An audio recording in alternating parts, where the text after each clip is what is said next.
So how did I build this wine rack and flashlight holder and whatever else? It also holds the fork. It's just made obviously out of some plastic pipe, and I cut it to the length of the depth of the cabinet, and the size just depends on the bottles, whatever you're storing in here.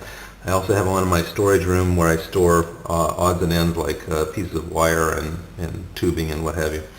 So anyway, all I did was I start out and with the pipes up against the wall like this, place some books, took it apart, put in the first pipe, put down the glue here and here, put on the next pipe, stuck on this pipe, more glue here and here, put on this pipe, and then I just went all the way up that way. And I did let it dry for several days. That is one of the tricks, because that plastic will stay soft for a long period of time. But that was it. Let it dry, and there you have a homemade wine rack, flashlight rack, or whatever you need to store in your cabinet.